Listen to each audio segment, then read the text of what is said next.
Hi,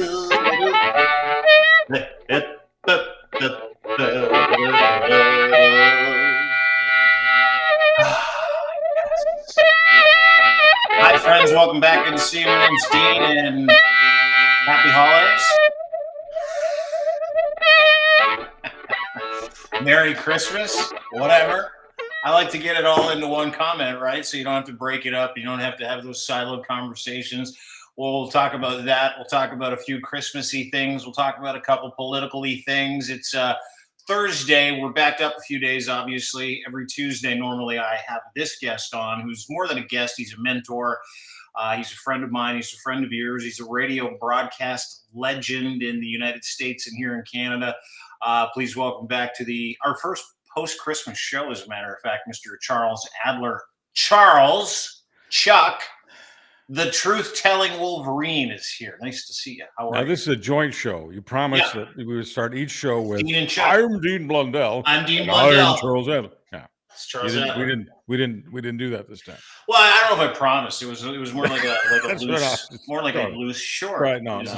I love making fun of hokey old radio stuff that they used to have to make me do. You know, remember there was a guy I worked with. His name was Al Gibson, and Al Gibson and I were thinking about doing a two. I guess you're naming names today, huh? I guess we're in the naming names portion of our podcast relationship, where you're like, here I am talking about this guy I mocked. His name was Al Gibson, by the way. Yeah, but here's the thing. My name was Al Adler when I first bumped into Al Gibson, right? Oh, so Al Gibson wanted to hire me, but there was a sticking point. I was in where was I at the time? I was in Toronto. That was your first. How could I forget? Name was Al Adler. That was your first. Yeah, my name was Al Adler. My name was Al Adler for a number of years. Okay. Right. What made you pick Al before you finish your story? Who made you do that? I grew up with the name Alex. That was my name. Out of Charles? You got Alex out of Charles? No. Charles became later, so I'll tell you about how I became Charles. Okay? All right.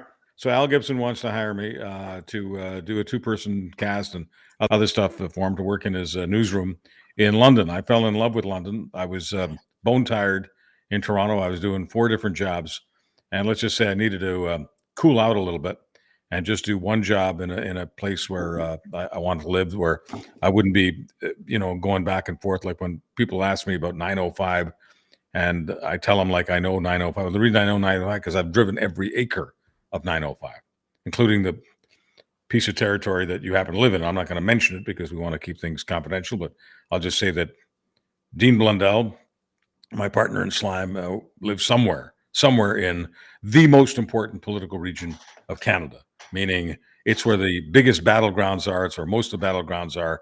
And what that really means is people where Dean lives aren't necessarily loyal to either political party. They've got other things in their mind. But in recent years, they have voted for the Liberal Party because the Conservative Party has been just dumber than a bag of hammers in going after 905. Mm-hmm. So where were we? We were Charles Adler. We were Al. We were changing names. All right, radio name. That's where we were. So Al Gibson is the news director, and he wants to hire me to work with him in London, Ontario. Sure. And he says there's just one sticky point, one problem: your name. He said it'll sound terrible if I'm going, I'm Al Gibson and I'm Al Adler. That'll sound hokey. Would you be okay with changing your first name? So I won't get into the business aspect, but for a certain amount of compensation, I'm willing to do a few things. My old man didn't care because my Hungarian name was not Al. I have a different Hungarian name because the word Al isn't Hungarian. It's English. It's from. Is your Hungarian name Barry? Your part of the world. Sorry? Is your Hungarian name Barry? Doug? No.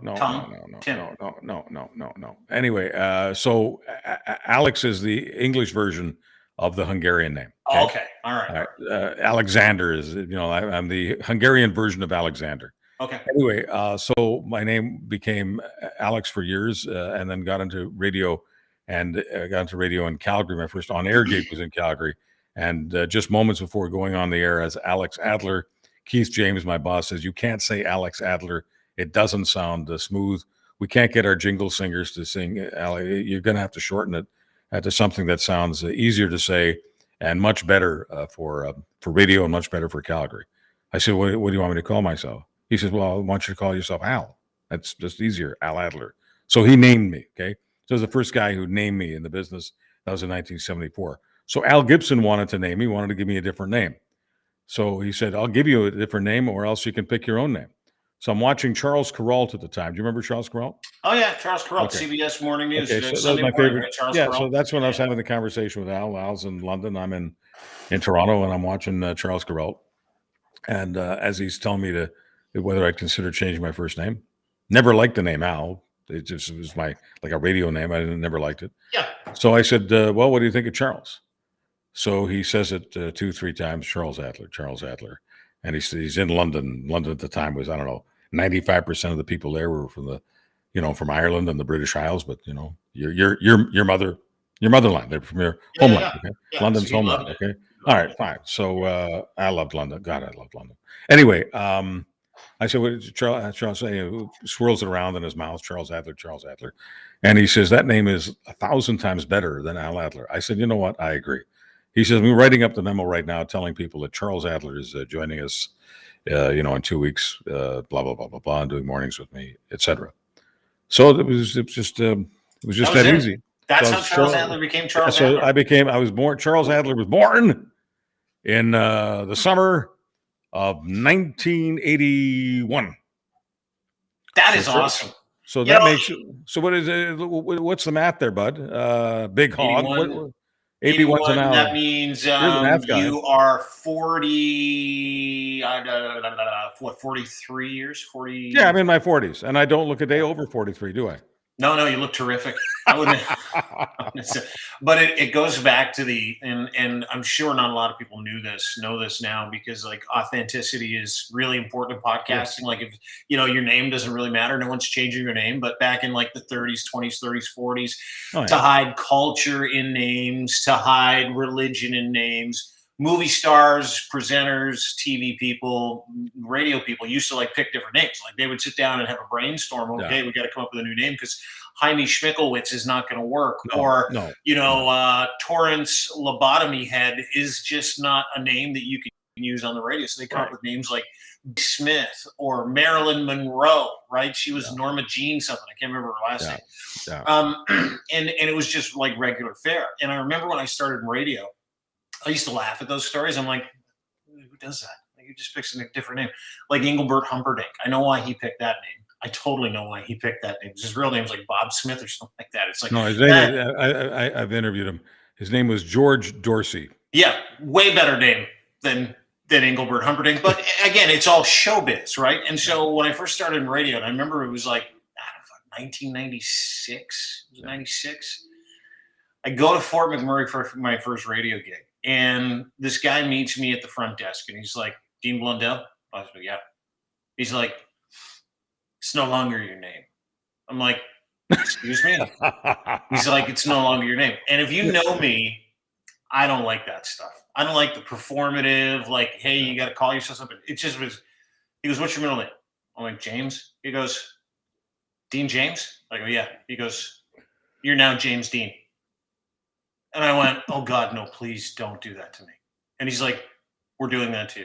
That's the best name in the city. That's got both of your names in it. You cannot call yourself Dean Blundell because that's just cheesy. No one will buy into it.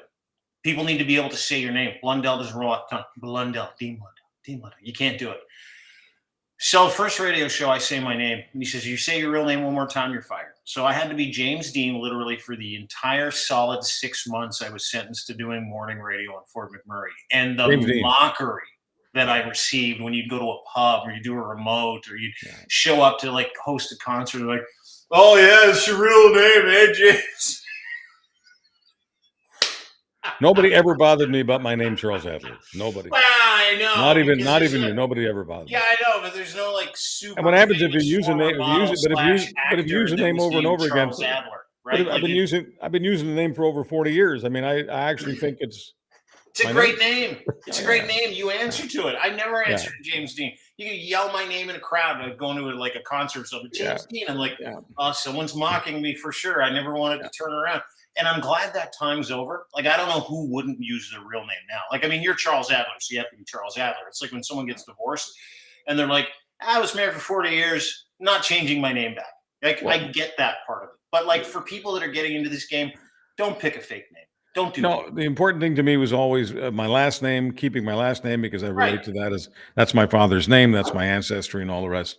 And the first name is, whatever. I never made a big deal about that. And besides, business is business. I mean, we always have to remind people there's a business, and the name Charles Adler researches well. Oh yeah, for sure it does. There's a bunch of Charles Adlers out there, but there's only one Christmas. Okay. And I had to sit through, and I wanted to get to this with you specifically today. So I'm glad we're really good at segues. Couple pros, no big deal. I watched people on social media, had conversations with people who didn't like it. The assault on the word Christmas.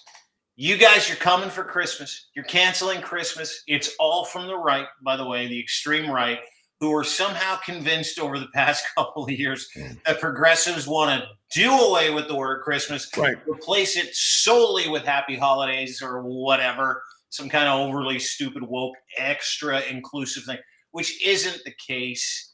But can I ask you a question? Because you wrote an article for the Free Press. Charles Adler, by the way, the gold standard when it comes to opinion pieces that we should actually be reading. And your article in the Free Press was really pro Merry Christmas. It was really pro. Absolutely. I've always been pro Merry Christmas. Yeah. And listen, I am too. I'm a big pro Christmas guy. I really am. I reserve my right to call it whatever I want. Well, but wait a minute. You keep talking about authenticity. It's authentically Christmas. If you really believe in authenticity, why do you want to call it? I can't even say Happy Holidays. I can't say it. I got an astigmatism or a stigmatism or barbarism. Something's going on inside. Barbarism. I can't. It's the idea of it's barbaric.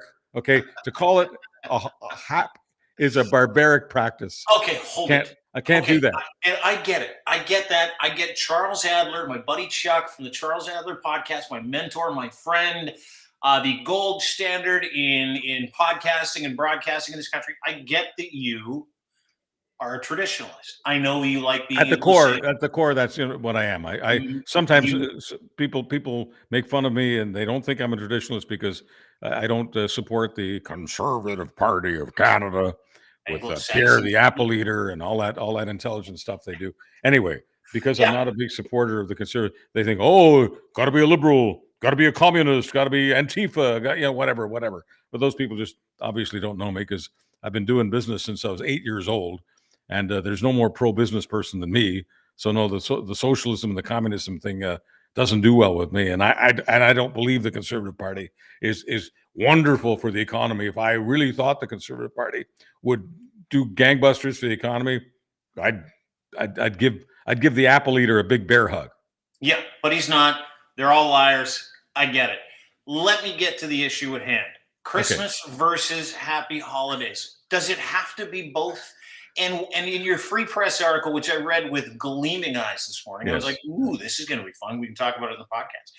You really do protect the word Christmas, Merry Christmas, the phrase. You really go the extra mile to help people. But why? Because the thing is that in this country, we talk about how we're a diverse country, which we obviously are. Mm-hmm. Some people talk about celebrating diversity. I think that's a political slogan. I don't think people actually celebrate diversity. I celebrate the idea that it doesn't matter to me what part of the world you come from. You can be a Canadian and we're equals, and I love all of that. But what I don't understand in this culture that we're living in right now, let's just call it the Canadian culture that celebrates diversity. If you're saying Happy Hanukkah to a Jewish person, that's good. I mean, I get Happy Hanukkah all the time. I mean, I've been living in the mainstream world / the predominantly Christian world all my life. I don't know how many Christmas concerts I've done. I don't know how many Christmas shows I've done. I mean, Christmas has been a very, very large part of my life, both personally, culturally, and professionally. But in any case, obviously, my heritage is what it is. I don't deny it. I'm proud of it. And so people naturally want to say Happy Hanukkah to me. But that's fine. Do you answer that, though? Will you say thank you? Oh, absolutely. I say Okay. thank you very much. So Merry Christmas, you say thank you. Happy Hanukkah, you say Yeah, yeah. I mean, I get mostly Merry Christmas, but I get some Happy Hanukkahs, and that's all great. right.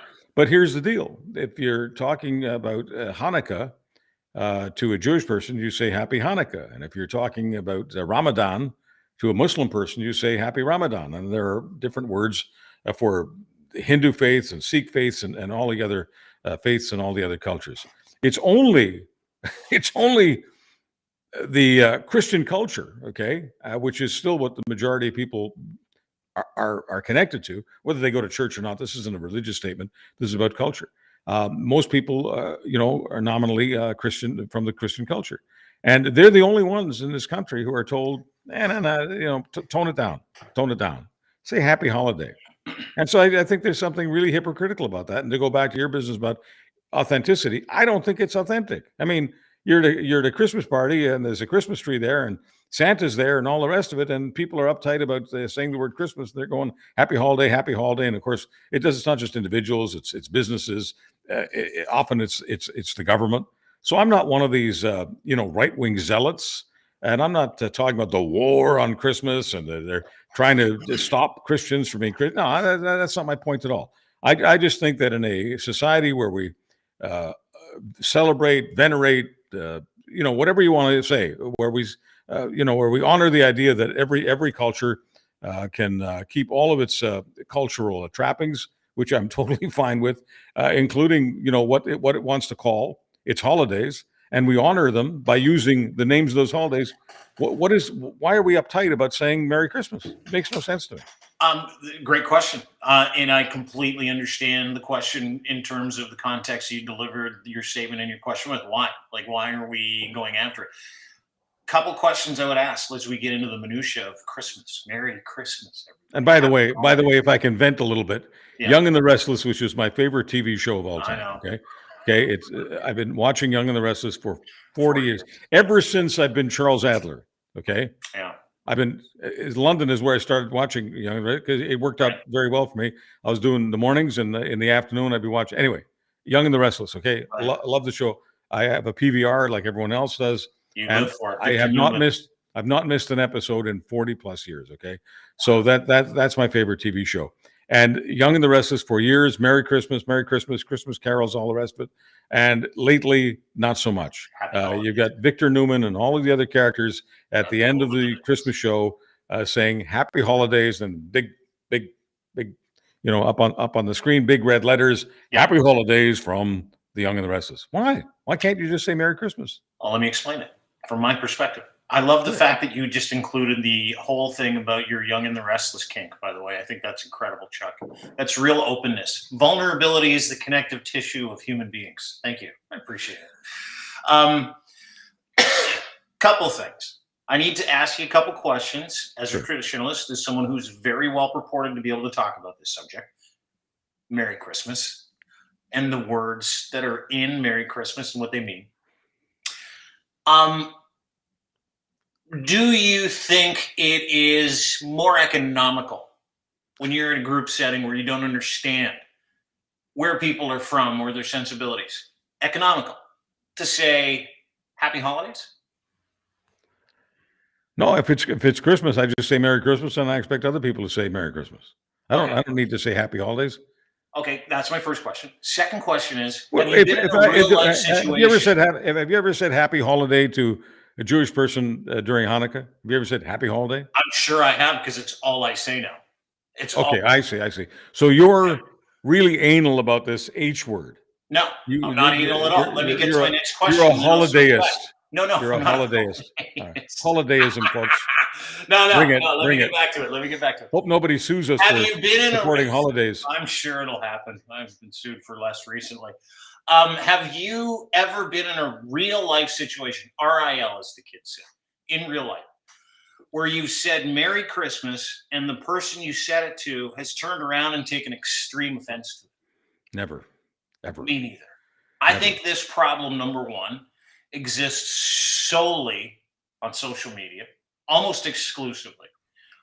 I think it is a problem that is perpetuated by certain cultural news outlets that would like us to argue over this thing and think, oh, the Muslims are coming for Christmas. The atheists are coming for Christmas because no one's coming for it.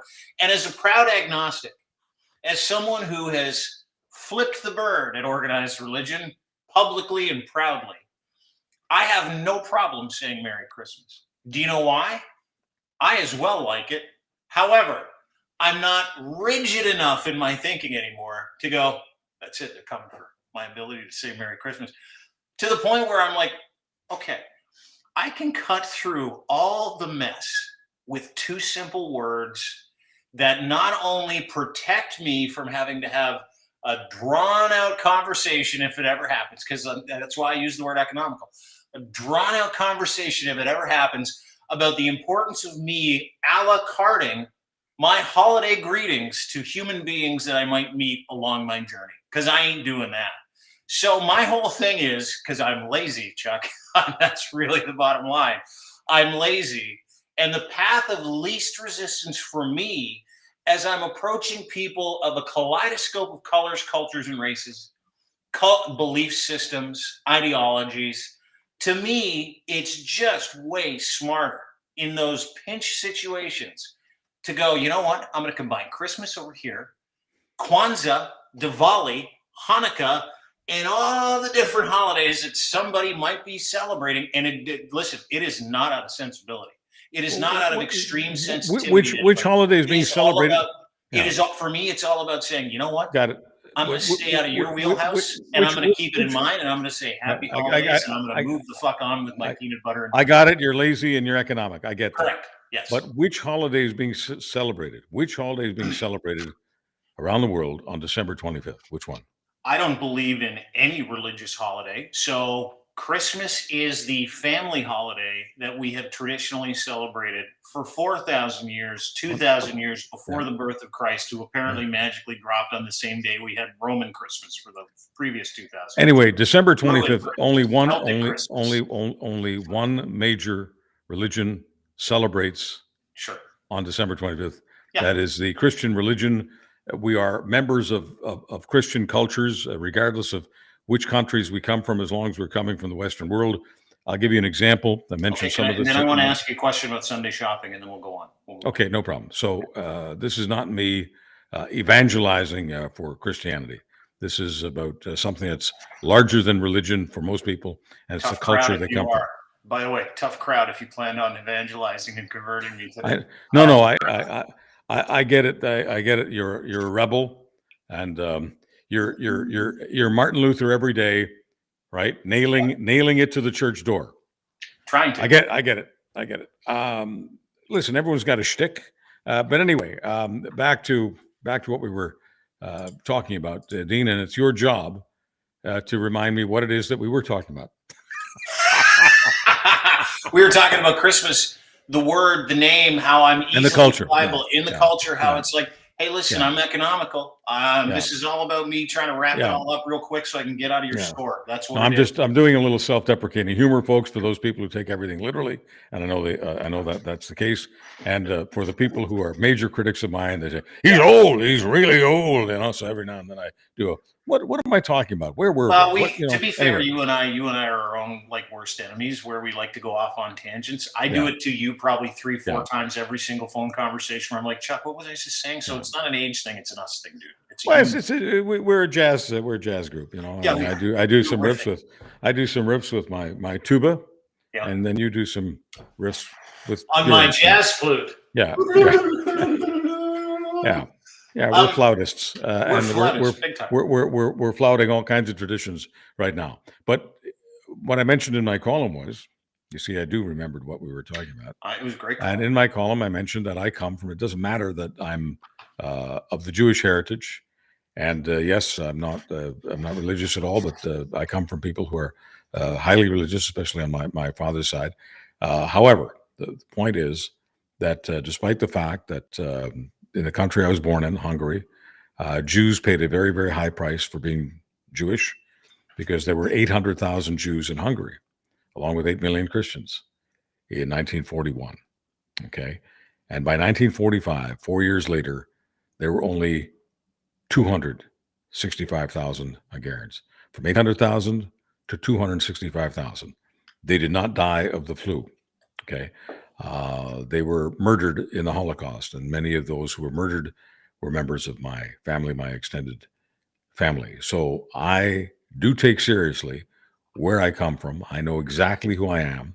I'm not promoting religion here. Having said all of that, on my birth certificate, my Hungarian birth certificate, there is the word Christian, because Hungary is a Christian culture, and they put the word Christian. That doesn't mean that I am a Christian. They're not saying I'm a Christian, but the word's Christian name in Hungarian, Keresztnév. Okay, Keresztnév means Christian name. So my name is designated. My first name is designated as a Christian name, and it's obvious to me when I look at that I came from a Christian culture. It's equally obvious to me, without the word Christian name being on my driver's license, okay, that in the country that we came to, it was a predominantly Christian culture. And notwithstanding the important exception of our indigenous peoples, okay, notwithstanding that, all of the people who came to this country for many, many years, who created what we call modern Canada and old Canada and every other kind of Canada, except for, once again, the important exception being the indigenous peoples who were here first. But all of the others came from Western Europe and Christian cultures. Later on, people were coming here from Eastern Europe, places like Hungary, the country I was born in, places like the Ukraine and others. But it was, once again, they were all coming from Christian culture. So that's not me evangelizing for Christianity. That's simply me saying that we're in a Christian culture. I mean, very few people, relatively speaking, in Quebec, which is the province that we came to when we were allowed in as refugees. So I was raised in Quebec for, the first 18 years of my life, and there you go. People there do not pay much attention to what the bishops say and what the Roman Catholic Church says. It's not like when I was a kid. It's completely different now. Most of the churches are empty most of the time, but they've got crosses. They've got a cross on the wall of the Quebec City Legislature. They've got a huge cross lit up every night on Mount Royal, the centerpiece of Montreal. And these are seen by the Roman Catholics, the Quebecois. These are seen as cultural symbols. And Christmas is a cultural symbol. And I am a traditionalist, and I believe that every tradition, every heritage ought to be able to celebrate with its own language, its own words. And so there you go. I think Merry Christmas is the way to go. And I apologize if I've been a little too serious and taken a little too long to get to the point. No, dude, I wanted to have this conversation with you because people take it very seriously, right? Like they take listen, we're a country of people that do not share the same values, but we share one landmass, right? And so there's got to be some kind of mutual respect, which I do have, right? I do have mutual respect, so much so that I like to take the temperature down a little bit around all of it by not contributing to the issue and having an issue with it. Would I prefer Merry Christmas? Of course, it's how I grew up, right? I was comfortable with it. It's like this old saying. It was like a saying that you put around yourself at Christmas time. Merry Christmas. It's so nice to say Merry Christmas. There's nothing offensive about Christmas. You're saying Merry holiday that is native to me, that is very understandable. But it's much harder to say that. Hey, Merry holiday to you and me. We're on a tree where we celebrate the birth of Jesus. That's awesome. It's way longer, right? Again, not economical, so we shortened it to Christmas. And it's a holiday, root word Christ, Christmas.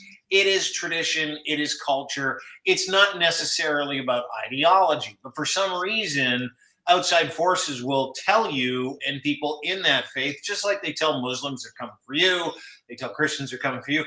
They're coming for your holidays because they don't want. I don't do any of that. I know you don't, because you're fair-minded. I've ripped people 1,000 different assholes for when they do that. I mean, that's easy. I mean, I can take that. It's one of my favorite sports. I can take that apart. I mean, I do autopsies on people like that. So I don't. So here's the thing. I guess people need to understand, when you're not super self-conscious, as I haven't been ever on the air. That's why it's authentic. That's why it's me, regardless of what the title is of my show. Okay, regardless of my own title. Okay, you're getting my brain and my heart. Some people don't like that. That's fine.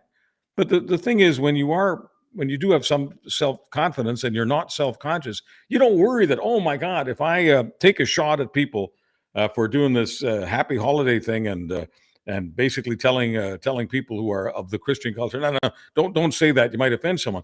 When I take a shot at the people who are trying to do that, call them woke, call them politically correct. I don't care what you call them. Call them my partner in slime. Call them Dean Blundell. I don't care what you call them. I don't worry that some people are going to go, ooh, I wonder if Charles is part of the alt-right. I wonder if he's a fascist. I wonder if he's, a because Fox you News like guy. Christmas. Yeah, like I don't care. I just don't care.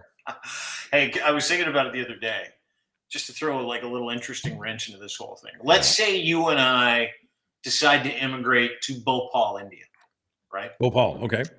Lovely this time of year. Some of my favorite call centers are in Bhopal. Me too. Yeah, my favorite duck cleaning company call center is in Bhopal. Let's say we immigrate. I just want people to know because, like I say, I'm always mindful of the fact that some people are literal and they hear certain things. He doesn't clean his ducks. Okay. No. Okay. Ducks. He cleans his ducts. With a Ducts. Right. Yeah. Okay. So let's say we decide to go there, and let's say you and I out for a nice afternoon stroll to do some Christmas shopping. Okay. Because it's Christmas in Bhopal. It's like the 20th of December. We're late shoppers. Okay. Right.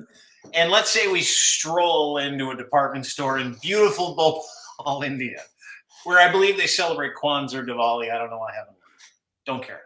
Because it's all the same to me. Whatever you like, I'm here to celebrate it with you. But let's just say we were uppity. We took ourselves seriously.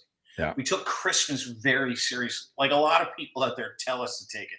And I know you don't. I know you were just saying, hey, we should be allowed to say Merry Christmas. Everybody chill out. I'm talking about a party. Yeah, exactly. Me too. Okay, anyway, right. So let's just say you go up and you buy your new curling iron. I go up and I buy my new, I don't know, hair dye because I don't like being Arctic blonde anymore. It's a hair outing for us. We're buying ourselves gifts that day. And the person behind the counter says, Happy Diwali or Kwanzaa, depending on. Why would they say Kwanzaa is an African-American deal? I don't know, dude. Which hasn't even been around for very long. Yeah, I'm just you probably covering don't. all my bases. I'm sorry. Did you not know what Kwanzaa was? Yeah, I did know. How dare you? How dare you come on this podcast without knowing what the derivation of Kwanzaa is? Okay, so let's just say that happens, right? And you and I both get real heated, where we're like, what are you fucking talking about? Look at us. Do we look like we celebrate Diwali? Look at us. Would we not be the biggest assholes on the planet if we did that to some poor person when we were on their turf? Totally. That's why I've never seen it happen in Canada, where these people are fear-mongering going, what happens if someone's like, and they could take offense to it, you should say Happy Holidays. I say press the Merry Christmas button until you do have that experience. And when you do have that experience, real easy to pivot to Happy Holidays and go, that person's an asshole. They don't know where they are. See, I agree with that based on the reciprocal value of me putting myself in that person's shoes and saying, what kind of asshole strolls into a business in a different country, gets a warm holiday greeting, and decides to take issue with the verbiage or the actual holiday itself? But I have yet to meet, I'll just call them minorities, okay? People who are not of the Christian culture. I have yet to meet an actual member of a minority who's been offended by having someone say Merry Christmas. Like it hasn't happened. And okay, great. That's my point. My father, who's obviously telling us that it's happening, though? Who's telling us that? That's the Fox crowd.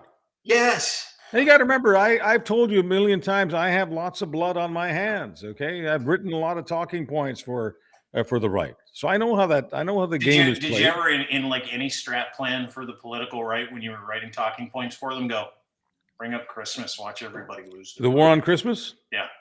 Is it a big one? The war on Christmas is clickbait, man. I can raise a lot of money, talking about the war on Christmas. When you see that, I'm working for the right. But when you watch that thing percolate over the past couple of weeks, where it's like Canada wants to cancel Christmas, they want to force you into saying Happy Holidays. Were you not, like, look at you laughing now? Were you like, that old chestnut? Huh? It's just business. I just look at that as business. Yeah, it's not my business. I'm not doing that business. I know. But I know, and that's the thing. The way that you explained it in your Free Press article, I was like, see, Charles knows what he's doing. Everybody out there is trying to get their donate button clicked with this war on Christmas shit. Well, I'm not rage farming with my column isn't about rage farming. No, not at all. My column, simply said that Christmas, if there was more Merry Christmas, it would be a happier holiday. Yeah. I think we agree. That's what I think our problem is here. Well, I think we both arrived at the same thing, and I think you also actually let us into the tent. Yeah, we're not sort of standard clickbaity. Standard clickbaity is you take a position, you just stay with your position. I take a position, I stay with my position, and we just don't go anywhere. And that's a traditional way of doing these things. So, but, is this like? Can I ask you a question? Yeah. The inside baseball question. Is the war on Christmas like part of the you laugh every time. The war on Christmas, is it legitimately part of the conservative media playbook? Absolutely.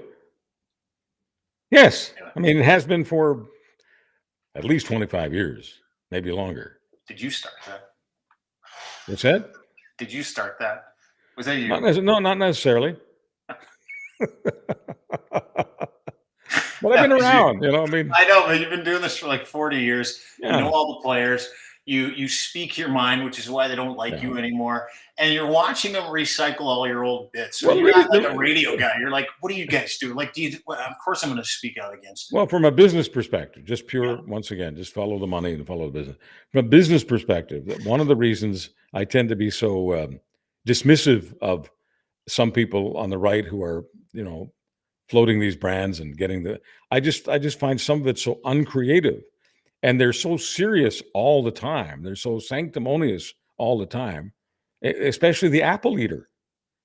I mean, I don't know why, Mulrooney smiled. Even Andrew Scheer, okay? Andrew Scheer isn't exactly Einstein, but Andrew Scheer could smile. Aaron O'Toole could smile. Peter MacKay, who is, frankly, for my money, if the conservatives had gone to MacKay years ago, whether they went to him, whether they would have gone to him 2 years ago, 6 years ago, whatever, Peter MacKay would have won 2 or 3 terms, just as Justin Trudeau has, because Peter MacKay is absolutely mainstream Canada. Peter MacKay is not an effing zealot, and they keep going away from the Peter MacKays because they feel that the quote Western base needs someone who's going to be angry with them all the time.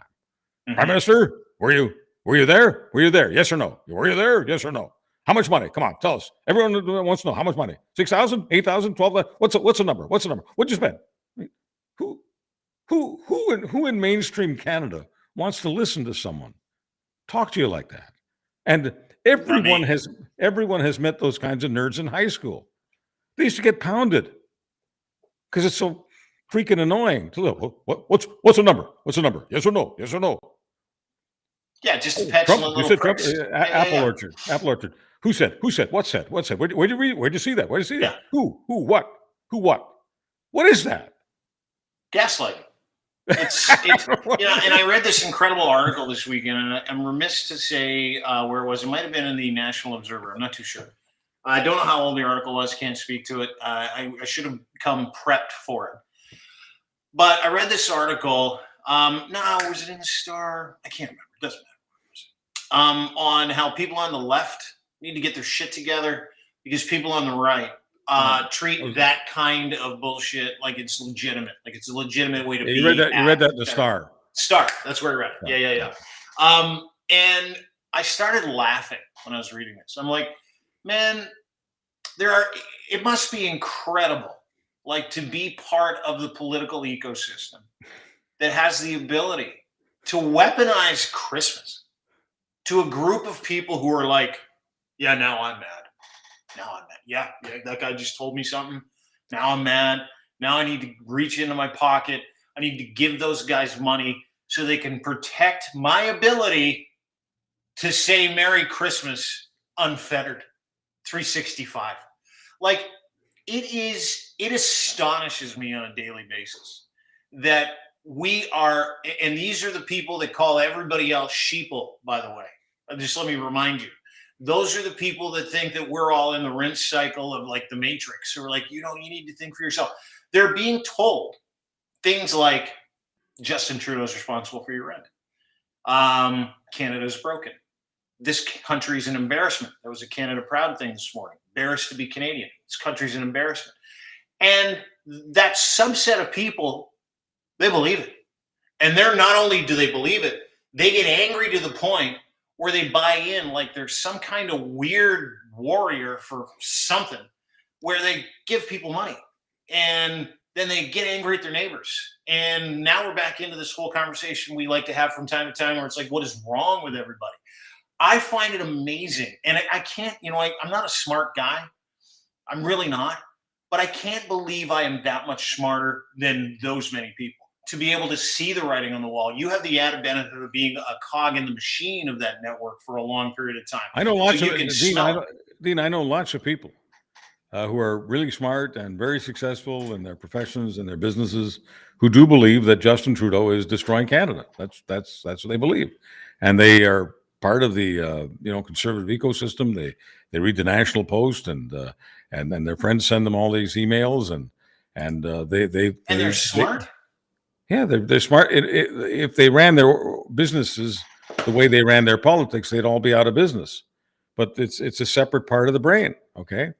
And in the part of the brain that their politics resides in, they are conservative, and they believe that it's the Conservative Party. It's only the Conservative Party can stop Justin Trudeau from destroying Canada. When I ask them basic questions, how's your business? Oh, business is great. Are you having trouble feeding yourself and the children? They look at me like, what kind of a stupid question is that? But they still believe, okay? And some of these people are extremely wealthy, okay? And they still believe that Justin Trudeau is destroying the country. And you know what, dude, you can be a useful idiot, or you can be at the top of the heap of useful idiots and know that you're also using people to get the same end result. Like, I mean, that in itself is politics, right? Like we're see the cross section of business, politics, and the weaponization or radicalization of a group of people. And man, oh man, if you can upset a couple million Canadians, if you can piss off people, a couple million of them, by going, psst, Justin Trudeau's. Well, you got to remember some basics here, okay? Let me just take you back to the days of radio. Let me just take you back to the days of radio, okay? Yeah. In the days of radio, you had to say something, in some cases, 20, 30, 40 times an hour. They were the call letters, right? Yeah. Right? The call letter. This is CKNW. Yeah. Coming up on CKNW. Vancouver. I'm Charles Adler on CKNW. Vancouver. Anyways, you keep it, and different people who were consulting these radio companies were saying that if you don't mention the call letters 20, 30, 40, 50 times an hour, whatever they picked, that you were going to lose. And the easiest way to get people to write the names down in the diaries, because we had the diary system on all of the country. We don't have it now in all the big cities. We got different system. I don't want to bog down in the weeds. But the point is, they felt it was important for us to say something over and over again. And commercial advertisers were told exactly the same thing. Use whatever your brand is, whatever your slogan is, say it over and over and over again. So the Conservatives are very good at that. And so it shouldn't surprise you, having been raised in radio, where redundance is king, okay, that the Conservatives saying the same thing over and over again. Justin Trudeau is killing Christmas. Justin Trudeau is making you homeless. Justin Trudeau, whatever it is, okay? Justin Trudeau wants you to do drugs and then commit assisted suicide. Whatever, yeah, exactly. I mean, that's another one out there.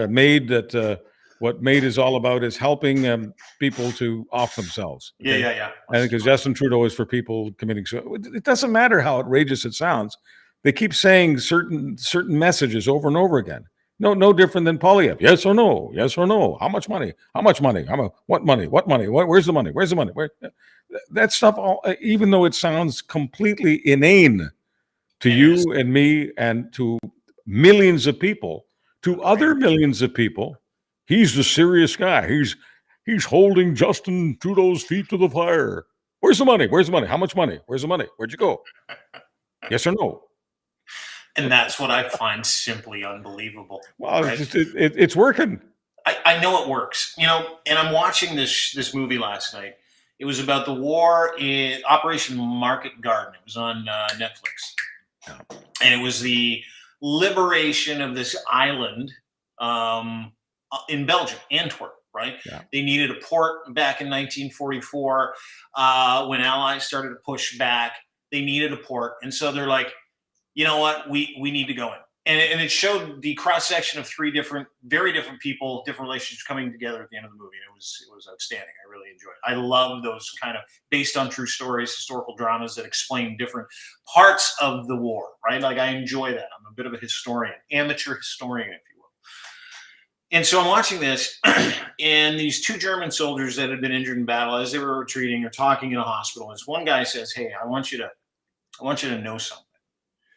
He said, if you tell a lie big enough and you repeat it enough, people will believe it. And he looks at the guy, do you know who said that? And he goes, the Fuhrer? He goes, no, Joseph Goebbels, the head of propaganda, right? If you lie enough, if it's a big enough lie, and if you can get enough people to repeat it, more people will believe it.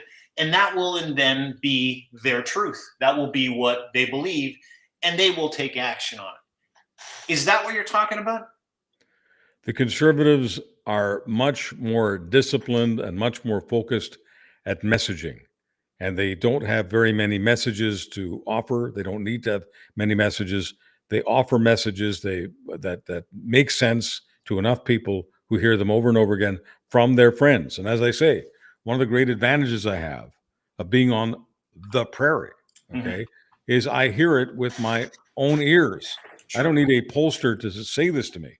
I hear it from cab drivers. I hear it from people who own large businesses. I hear it from doctors. I hear it from lawyers. I hear it from nurses. I hear it from school teachers, okay?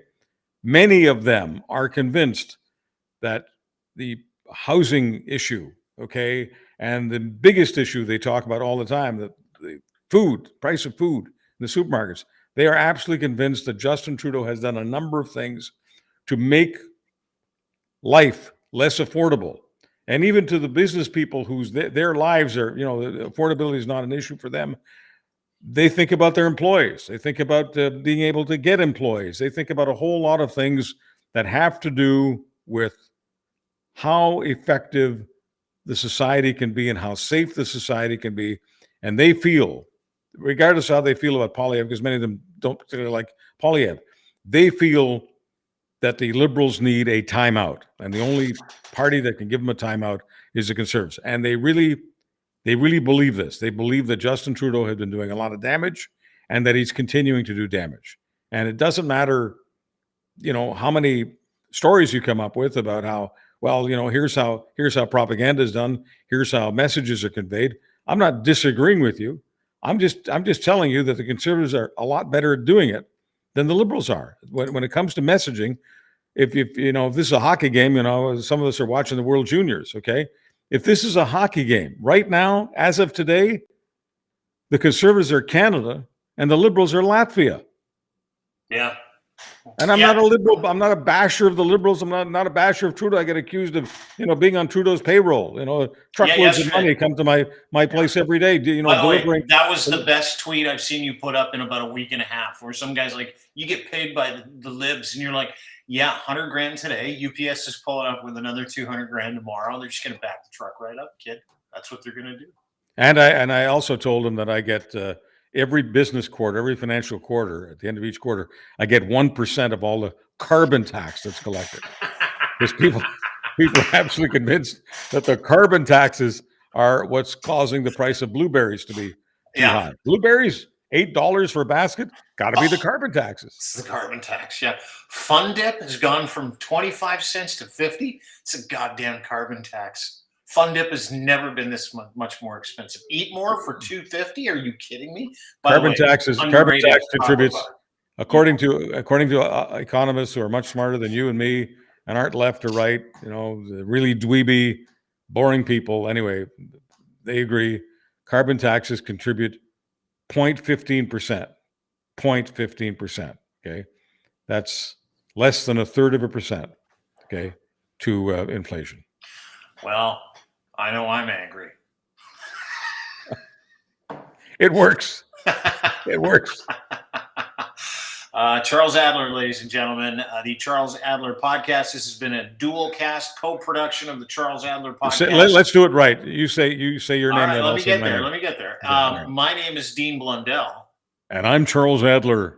And this has been an extreme pleasure to bring to you a couple of old dudes trying to figure out what went wrong. What went wrong with Christmas? Why is everybody so bent out of shape? I love my country. I think that's what we've figured out. It doesn't exist in real life, and Chuck loves his country. We figured I love the country. I love Canadians. I don't give a rat's rear end who you vote for. I know some of you are convinced that it's a bad day for me when I discover that conservatives are winning here, and every day I get to live in this promised land is a great day for me. So I just want to tell Canadians I love them, and I know we're a few days after Christmas. So I guess we're in the post-Christmas season. Merry post-Christmas. See, I stand up for your right to say Merry Christmas, like I stand up for my right to say Happy Holidays, to avoid the ire of everyone, to get out of conversations. And I would encourage everybody next year to take Dean's economical approach to Christmas greetings. That's what you can call it. Dean's economical approach to Christmas greetings.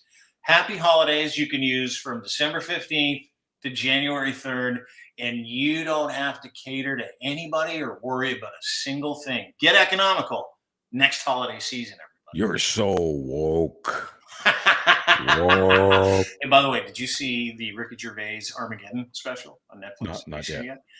Brilliant. Absolutely brilliant. One of the best specials I've ever watched. He talks about going woke, and he absolutely capped it at the end by saying, listen, I'm woke if woke means I like to stand up for the marginalized. I like to be the voice of people that can't defend themselves, specifically in his case, animals. He doesn't like it when people are rude to other people in the name of faith or religion.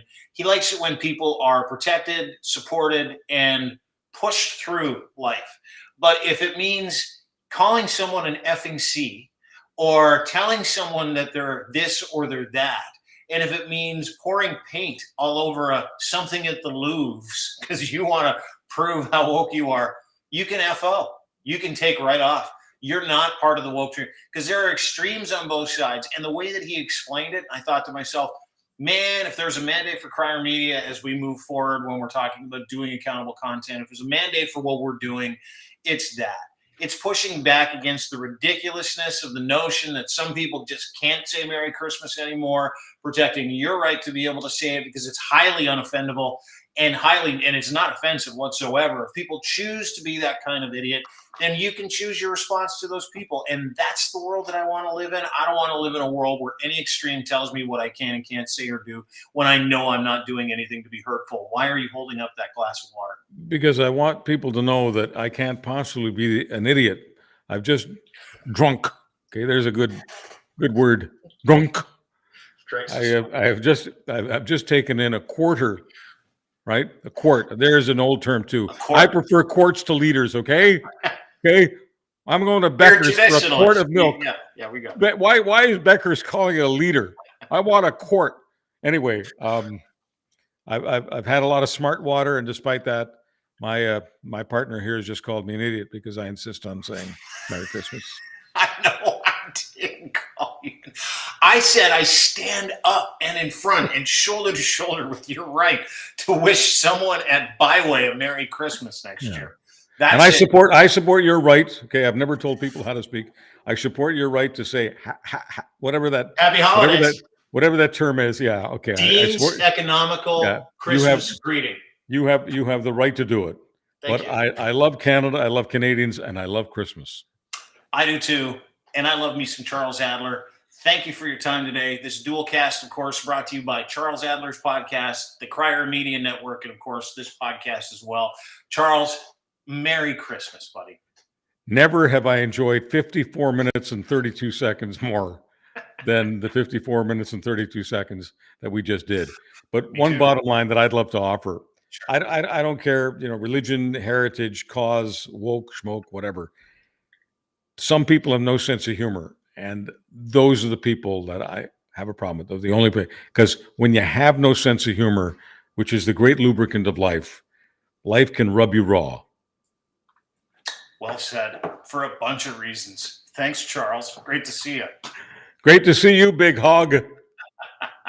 Charles Adler, ladies and gentlemen, the Charles Adler podcast. Go and download it. Download ours as well, wherever you get it. Google, Apple, Spotify, etc. Charles Adler podcast, Dean Blundell show. It's been a pleasure. One of those conversations that I love having with Charles, because we can approach something from a humorous perspective, but also introduce some new ideas, like Dean's economical Christmas greeting approach. You're welcome, everybody. I'm all about what's the fastest way from A to B, where we can cut out all the minutia in the middle.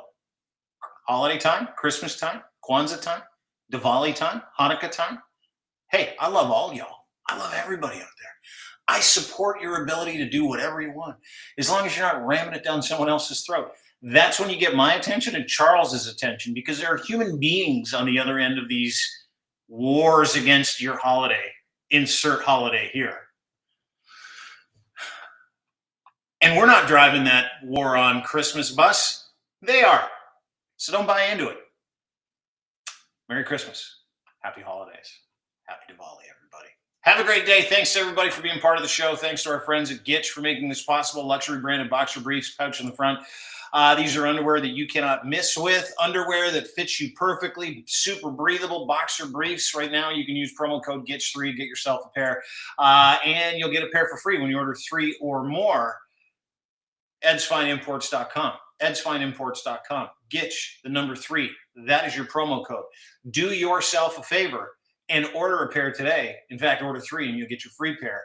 edsfineimports.com as well. Brought to you by our friends at Cantork, makers of the world's best rugged, hard-working torque wrenches. They're Canada's leading industrial tool experts, giving you the very best in sales, service, rentals, calibration, maintenance, and custom fabrication of industrial torque tools. They have reliable, hard-working people, top-of-the-line torque tension tools, flange maintenance systems, impact sockets you can rely on. They have unparalleled expertise, 20 years of expertise, knowledge, and design and manufacturing of these torque wrenches. If you have a bolting solution you're looking for, they can figure it out.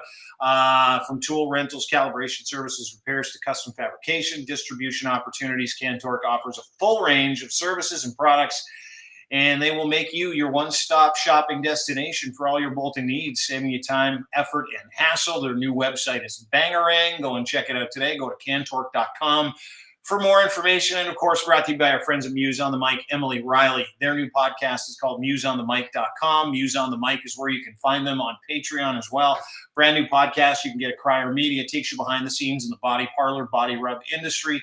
The most exclusive licensed facility in Canada, located in Toronto. It's called Muse Massage Spa, musemassagespa.com, 1290 Finch Avenue West. Emily and Riley take you behind the scenes with their podcast, but you can go and visit them at that location as well. It's Bingo Month, Babylicious Bingo Month. Check that out at musemassagespa.com and go and download their podcast, musemassagespa.com. You can get it on the front page of the website, Crier Media, crier.co, and you can also get it anywhere you get your fine podcasts. Their Patreon podcast, actually, phenomenal because they're allowed to do and say things. It's a subbed channel. So there you go. But go and subscribe to their podcast today. Learn a bit about advocacy in the sex work industry and learn a bit about body rub parlors, how safe they are, and how therapeutic they can be as well. For my friends at Muse on the Mic, download their podcast today. Have a great day, everybody. Appreciate you being here. I'll see you tomorrow. Bye-bye.